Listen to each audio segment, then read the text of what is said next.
Perfected that beach bum island sound is being celebrated here in the Florida Keys. From Captain Tony's, where he got his start on stage, the chart room where he played for drinks, and his own recording studio by the water where a memorial grows. Oh my gosh, Margaritaville, that really did help put Key West on the international travel map, as well as the rest of the Florida Keys. Earlier this summer, we talked to Jack Spotswood, who was Buffett's landlord when he moved to Key West in the early 70s. He rented the apartment right next door to me, and so that's where you see that on the A1A album. Jimmy moved in over top of me. Chris Robinson lived there too and says they became fast friends. That was the best place of 6 houses in Key West on the water, and we lived in one of them. We got together and started fishing. Fred Troxel was a longtime fishing buddy and says Buffett paid for the band at his wedding, then gave a surprise performance. Many of them were shocked that he was there, and then the ones that left early because they were, short hitters and didn't party late, then they were like, oh, damn, I missed that. Of course, as we pay homage to Buffett. Tributes on the radio throughout the island chain have been pouring in. Jimmy Buffett laid a blueprint for myself and a lot of the guys and gals that are down here, either working on the water or you came down for the week and you never went home.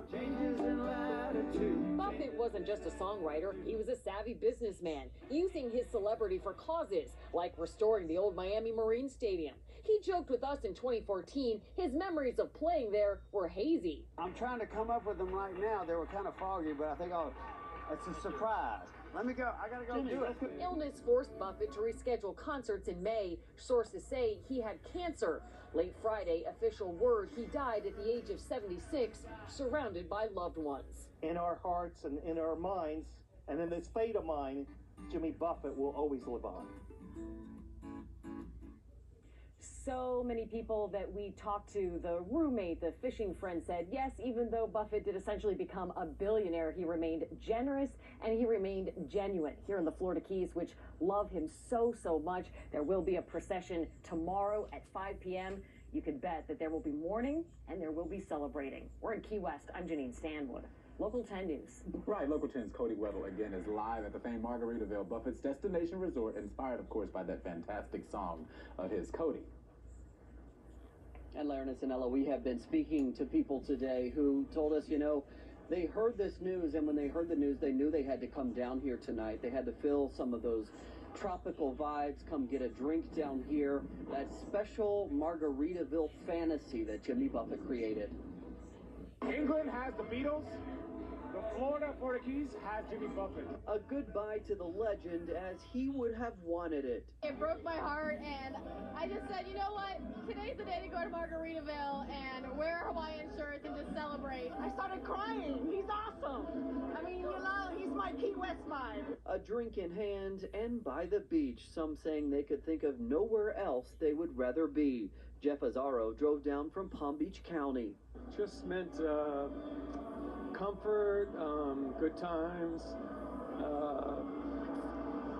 friendship, celebrating. The crowds gathering outside of his resort, part of what became an empire for Buffett.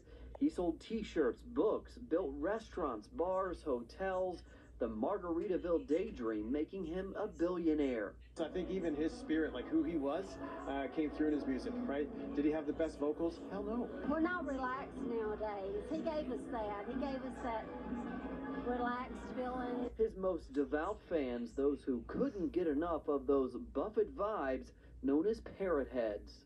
Parrot head, we lived Jimmy, we breathed Jimmy.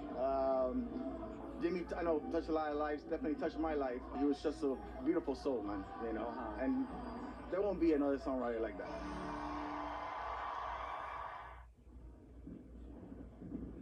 A special ability to capture that tropical magic, that island magic like nobody else could. And although many of these parrot heads said they were sad today, that's exactly what they needed to feel. We are live in Hollywood. I'm Cody Weddle, Local 10 News. Here and turning now to new details.